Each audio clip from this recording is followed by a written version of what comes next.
Greetings, woodworkers. Thank you for your interest in the LARICK machinery Model 410 Shaper Sander.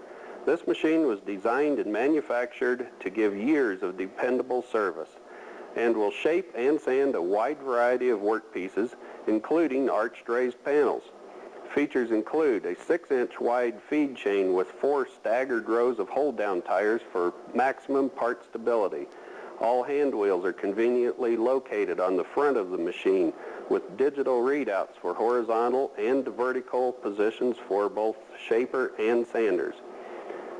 Motors are controlled with AC inverters, giving variable speed for the shaper, sanders, and feed, featuring digital readouts for both speed and load. The optional floating heads allow shaping and sanding of pre-arched panels. The user-friendly design makes setup and profile changeovers quick and easy.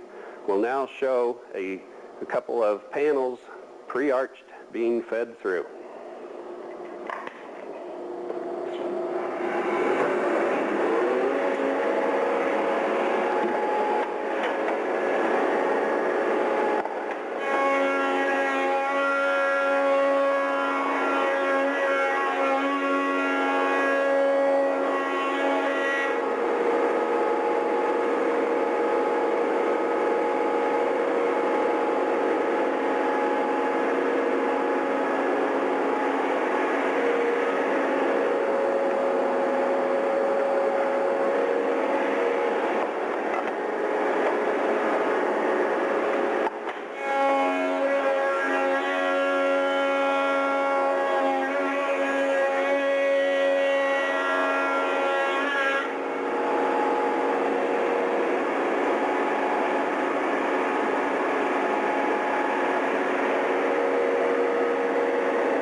That's all it takes to both shape and sand a pre-arched panel. LARICK uses 3-phase motors controlled by an inverter for each station. The main switch, a master switch which stops all stations, and all 4 inverter keypads are conveniently located on the front and angled back for a better view. The keypads show both RPM and load for each motor. Speed can be changed by simply entering the desired RPM for the shaper and sanders, or the feed rate in feet per minute for the conveyor. Each station has its own individual jog, stop, and start key. The shaper's speed range is 7,000 RPM maximum to 4,000 RPM minimum. The 2 sanding stations have a speed range of 400 to 1,800 RPM, while the conveyor feed rate adjusts from 4 to 20 feet per minute. The 410's fence has 5 adjustable positions, which can be used for different door or drawer edges, straight raised panels, or various arch heights. The push bar starts arched panels squarely into the conveyor.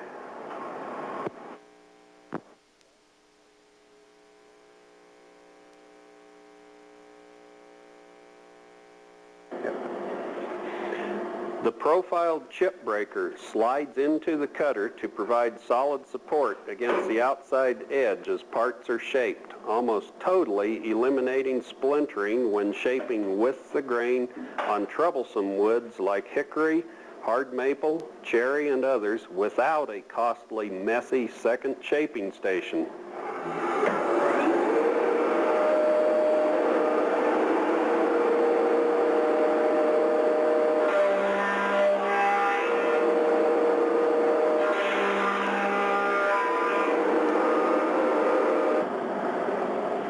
The 2 counter-rotating sanding stations are easily accessible by lifting the control box.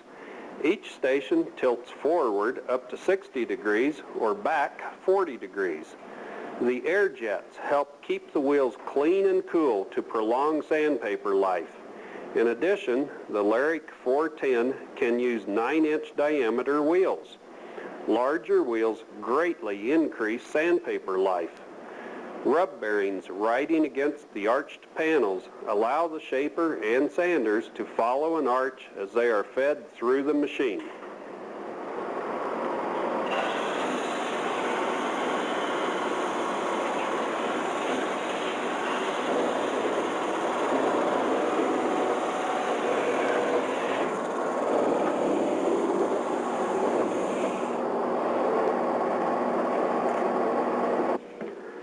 Large hand wheels with fold-away handles, all conveniently located on the front of the machine, control the horizontal and vertical travel of the shaper and both sanders.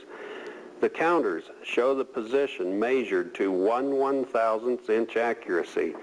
This allows quick setup for different profiles by merely changing the cutter and sanding wheels and repositioning the stations to previous counter settings. LARICK's user-friendly designs feature a low-profile hold-down assembly and tilt-away control panel, which allows the operator easy access to the sanders and shaper for both sandpaper replacement and tooling changes.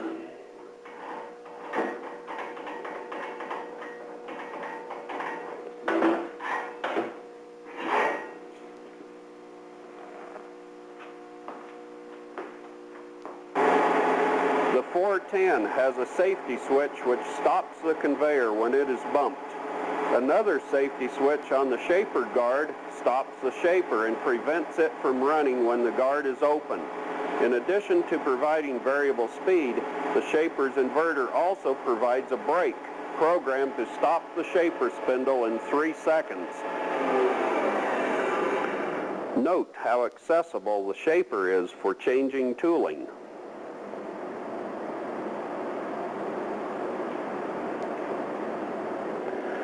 For the initial shaper setup for panels, the horizontal shaper position is set to allow about 1/8 inch clearance between the cutter and the hold-down assembly.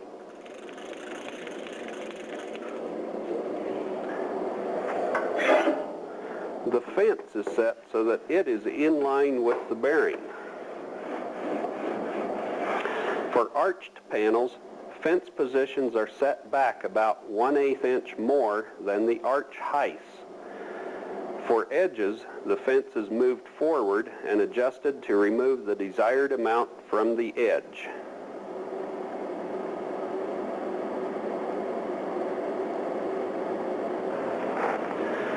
The horizontal sander positions for panels are set like the shaper so that the rub bearing just touches the part. By marking the profile with pencil marks, the vertical position can be adjusted fairly closely by turning the sanding wheel with one hand while adjusting the vertical position hand wheels with the other until slight drag is felt on the sanding wheel. On floating head machines, the sanding wheel can be pushed back to see how the pencil marks are being removed. By pressing the jog buttons for both feed and the sander at the same time, you can see actual sanding patterns.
The key to successful profile sanding is a combination of machine versatility, use of the correct abrasive medium, and a little patience and understanding. The results are a remarkable increase in consistency, quality, and productivity. LARICK's line of profile sanders offers a variety of models to fit the diverse needs of our customers.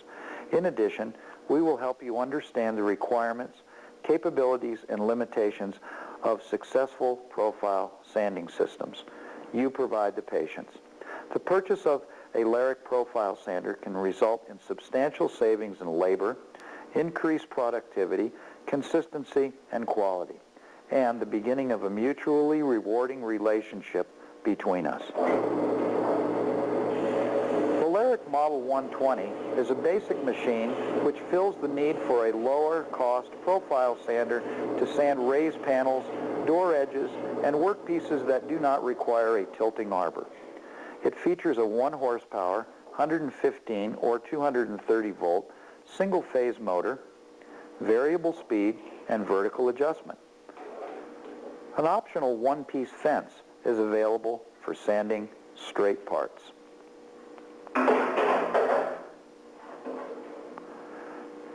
In order to optimize profile sanding, most profiles should have the wheel tilted to minimize the depth of profile goes into the wheel and to keep the abrasives as flat as possible on the wheel. LARICK's Model 360 can tilt either forward or backward to achieve this. It also has a simple, stationary, rigid, but removable fence and features both vertical and horizontal spindle adjustment from the front of the machine. Horizontal spindle adjustment allows the operator to quickly make fine adjustments of sanding pressure without moving the fence. The 360A has a 115, 230 volt single-phase motor and mechanical variable speed. The 360B and 360C use an AC inverter for variable speed on the direct drive 2 horsepower motor and have increased tilt and speed ranges. The inverter provides precise speed control with its display showing spindle RPM. The only difference between the B and C is input voltage. In addition, the 360B can run on single or 3-phase power.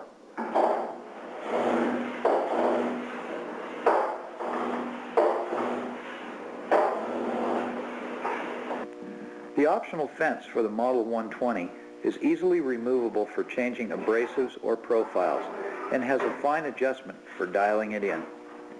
This fence allows for sanding simple edges which don't require tilting of the sanding wheel.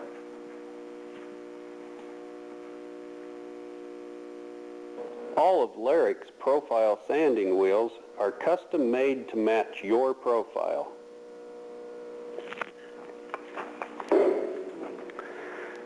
We use a stretchable sandpaper that sticks to Velcro to make one of the most aggressive sanding wheels on the market, as well as one of the least expensive to use. In fact, abrasive cost is usually about a penny per part sanded. A disc of sandpaper is used to stretch over a wheel for panel sanding.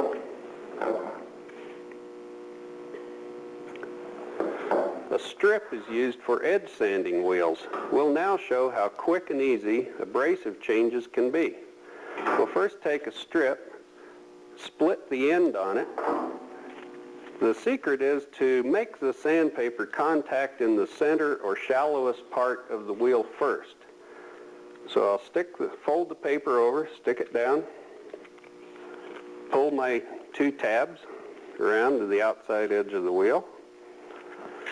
Then what we do is take a piece of Velcro, fold the free end of the sandpaper over, take a little strip of Velcro, stick it on, wrap it around to close the end off. That end then can be stuck over the end of a beveled piece. For this we're using a piece of wood. Now we can stretch the whole strip of paper. With one hand, fold the sandpaper over the edge so that as the wheel rolls over it, it forces the sandpaper into the center or shallow part of the wheel first. We'll now take the Velcro strip off, take a scissors, split the end on it, take those 2 tabs, pull them down through the slot, and stick them to the outside edge of the wheel. We now have a wheel that's ready to sand. The panel wheel can be used with a rub bearing or a live rub collar to guide against the outside edge of panels to sand either straight sides or arched ends. Thank you for your interest in LARICK's user-friendly profile sanding equipment. For more information, contact us or your local LARICK dealer.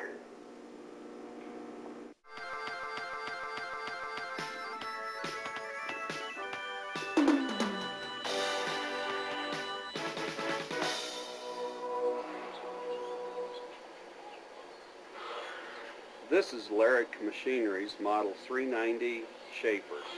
It can safely shape small parts not able to be fed with a power feeder on a conventional shaper. It can hog arches into panels using LARICK centering jig because it has a floating spindle. It can raise the arched panels.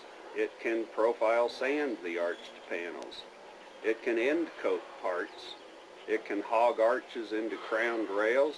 It can profile the arched rails. It can profile stiles and rails and accurately size them with an outboard fence. It can profile sand the straight parts such as doors and drawer fronts. It has digital counters for repeatable horizontal and vertical adjustment and a 5-position inboard fence which gives quick setup and changeovers of about 2 minutes to change profiles. The shaper is a 7.5 horsepower variable speed from 900 to 7,000 RPM. The feed rate is variable up to 30 feet per minute. It also has an optional air-actuated stack tooling so that we can have 2 cutters on the spindle. Features of the machine is a moving conveyor with hold-down tires which are adjustable vertically. Holds parts very well, can feed small parts, holds them very securely, and that allows it to do the end coping. Safety gate on the front, so if you get too close with the hand, it'll shut the conveyor off. Squaring bar to feed small parts, so they go through square. The shaper is controlled with an inverter, so with that it gives you a display of what RPM it's running at and what torque it has in it. So simply start it, change speed, put in what RPM you want, press enter, it goes to that speed.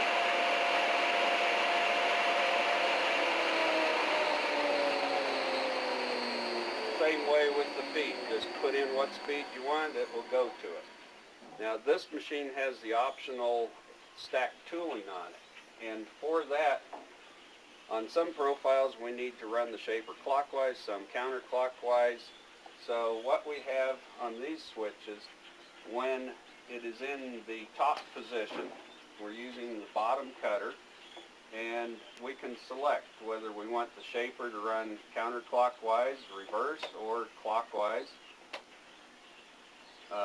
We have a torque limit function on so that when we're hogging out arched panels and rails, when the shaper sees a heavy load, it will tell the conveyor to slow down. So we can select that whether it's off or on. We have a couple of preset speeds for the feed.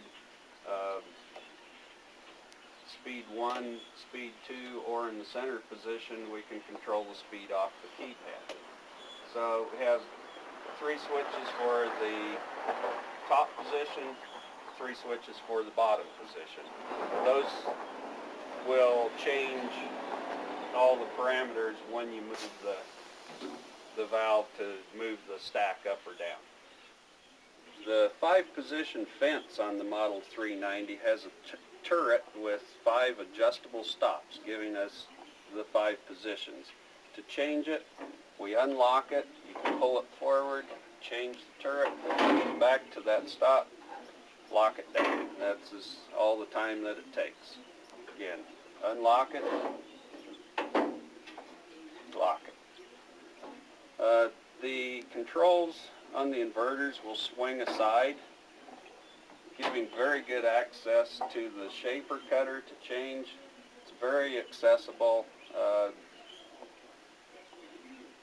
Okay, we'll now shape some drawer fronts on here. The shaper cutter on here is about a 5.5-inch diameter, so we're going to run that at 5,500 RPM. We can pre-enter our speed, and it will go to that. And in order to keep up shaping these narrow ends, I need to keep them butted end to end, so my feed rate is going to be about 12 feet per minute.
That's all it takes to safely shape small parts.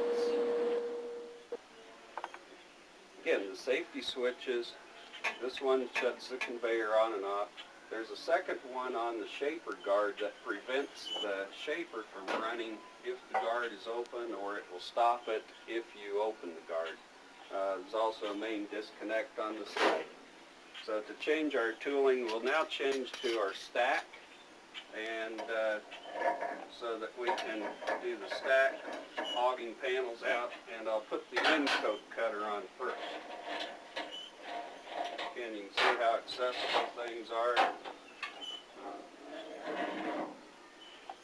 Take off our door edge cutter. This is our hogging cutter, which is a Bird Helix. Very aggressive cutter. Little spacer. Drum bearing. Another spacer. Our end coat cutter. The bottom cutter goes on to turn clockwise to do a climb cut. The top cutter does a conventional counterclockwise cut.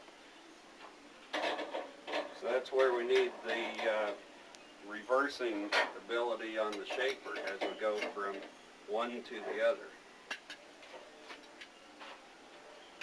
Now, once the cutter is put on, then we can take our sheet out, and we have preset numbers for everything, so we'll change the horizontal position.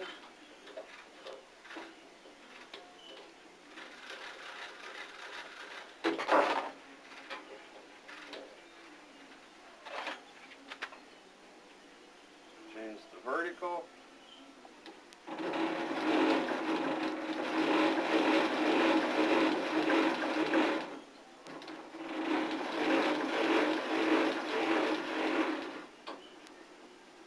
Again, we're going from edge profile using a large cutter to our stack profile, so we're moving these things quite a bit.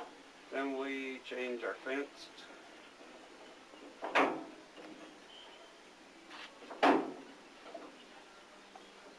And we're now ready to do end coats.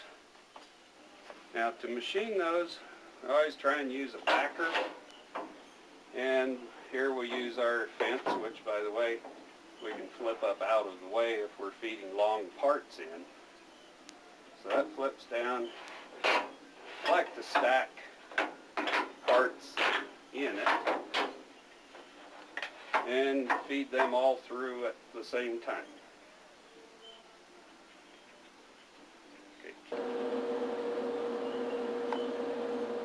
Okay, now to run these, we'll again change our feed rate to probably 12 feet per minute. We're able to change it because we're using bottom position, which is the top cutter. And it's in the center position, so we can use the speed off the keypad. Now we've gone back to small diameter tooling, so we'll change the shaper. Let's run it at 6,200 RPM.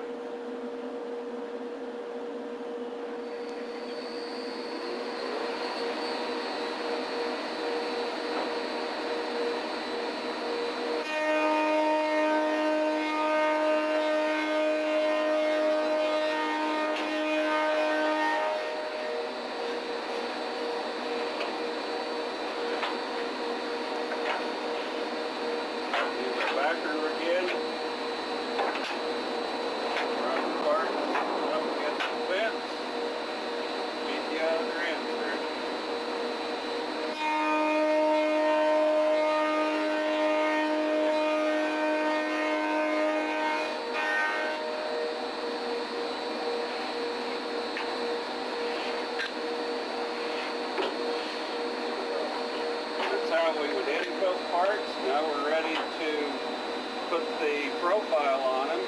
So now we have another tooling change.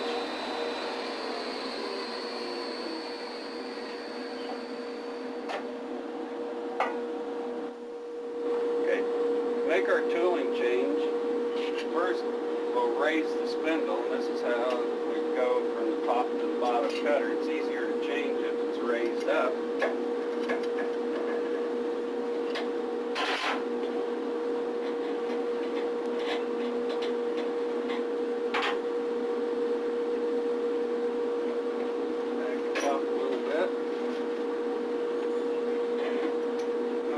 Taking our end cup cutter off, putting the style cutter on.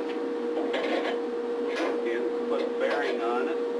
Now the bearing is the shape for a cutter has a 3.5-inch minor diameter.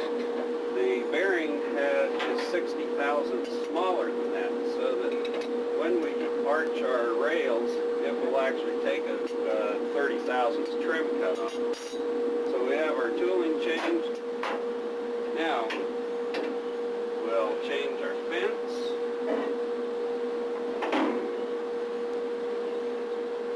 And we removed our chip breaker. And what we put in is a fence with a pressure tire on.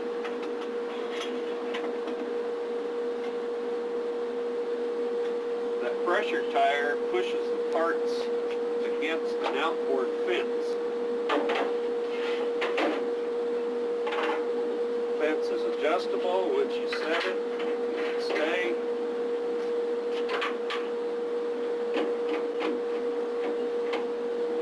Oops.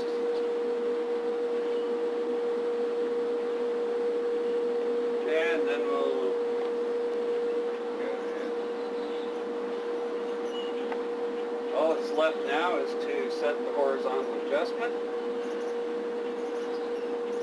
And on these we'll run the feed at about 25 feet per minute.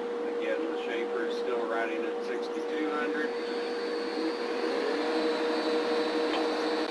Again, we set our fence so that this pressure wheel pushes the part against the outboard fence. Then we will always have a consistent width.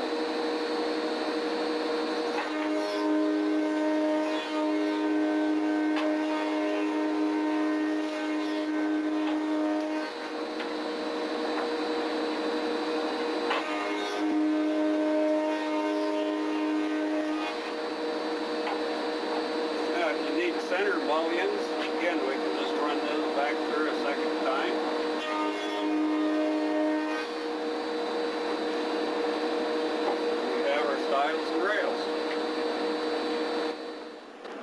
what we're going to do now is hog out our rails. And to do that, we use our centering jig, which we have. Turn the handle so it'll center the part in it. We can change templates on it. So we lay it over the part,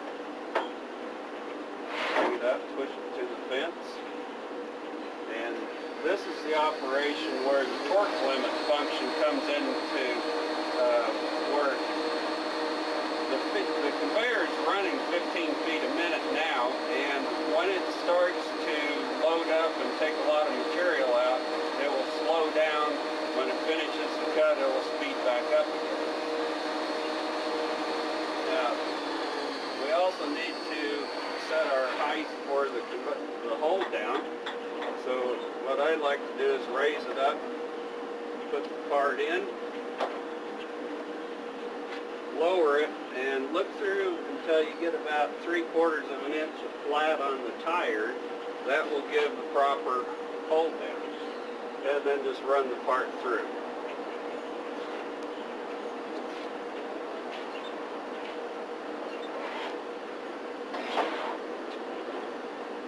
Start our shaper.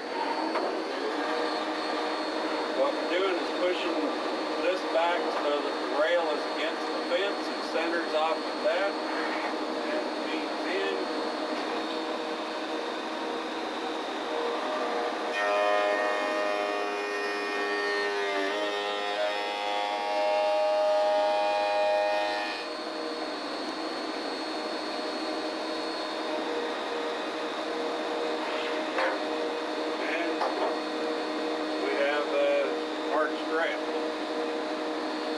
We'll just run a couple more.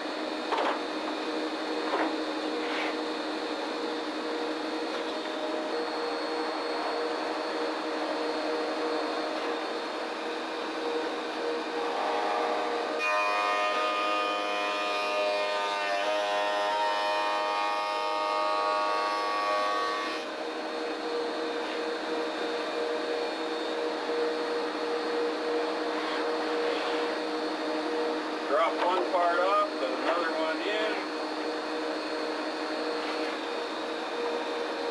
And you notice about right there, it slows down. Now it starts to speed back up again.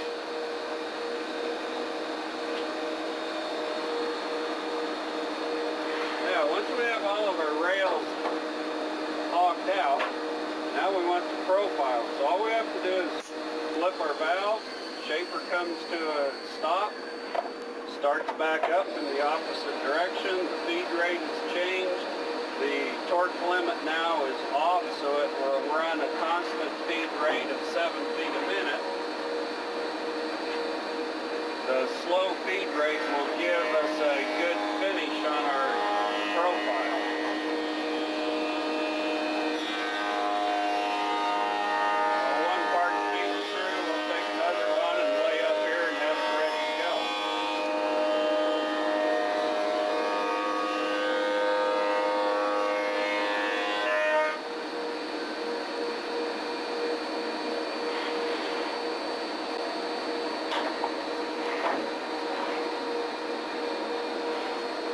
And there we have a finished rail.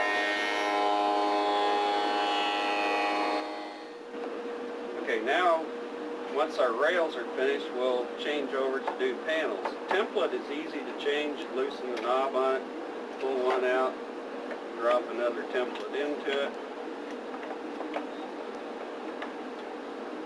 And the other thing that we need to change from panels to rails, for the rails we have stops on here which we can set so that our rail is the right height. So we just have a couple of things to take off here so that our panel can feed all the way through. The wood pieces on the bottom are there for a reason. We want all of our spacers to be just a little bit thinner than what our actual panel and rail thicknesses are so that the machine will hold the parts stable. So those can be removed and changed depending upon what your material thickness is. So nothing to change on the machine except to make sure that we're in the top position using that bottom cutter. So this works about the same way. Center's over it, slide it up till the panel and the template are against the fence, and feed them in.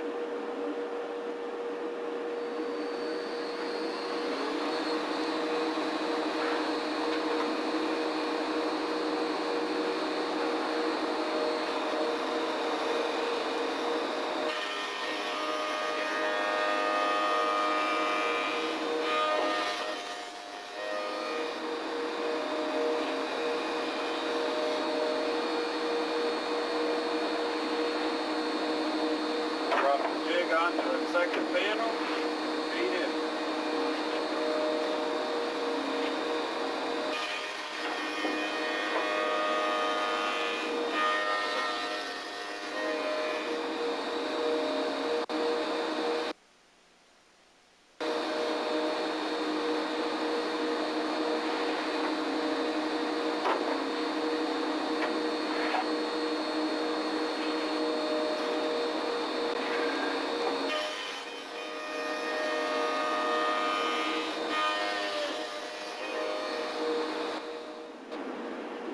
Okay, we'll now change and put our panel raising tooling on.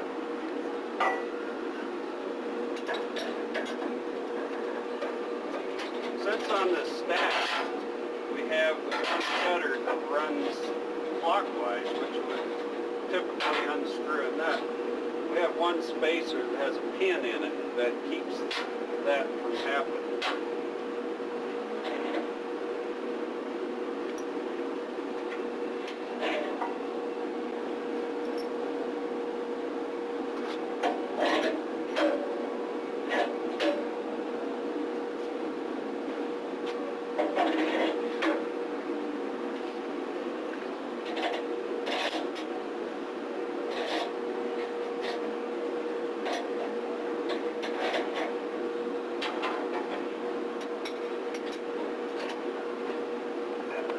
Down, go off of our chart, get the counter set correctly.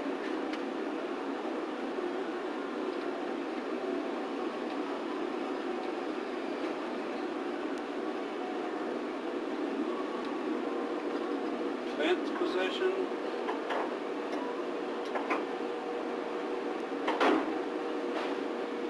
And we should be ready to go once we set the height correctly for the hold down. So we can put a part in, drop it down, and look through the side, get about 3/4 of an inch of flap, and run the part on through.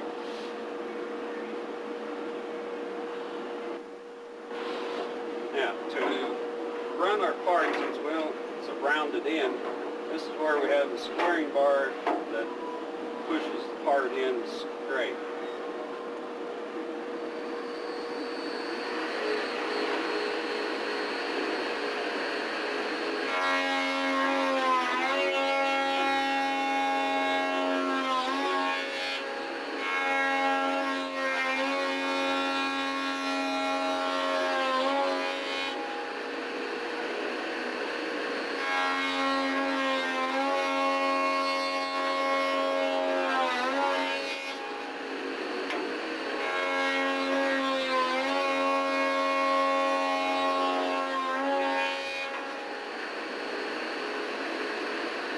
Now, to change from an arched end to a straight side, all we have to do is move our fence forward to position number 1.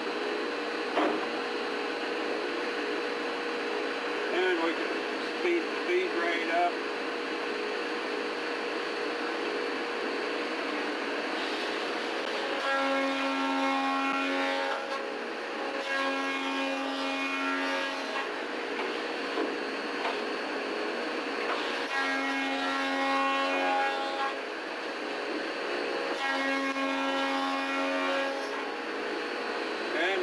We've made all the parts to make an arched raised panel door. all on one machine.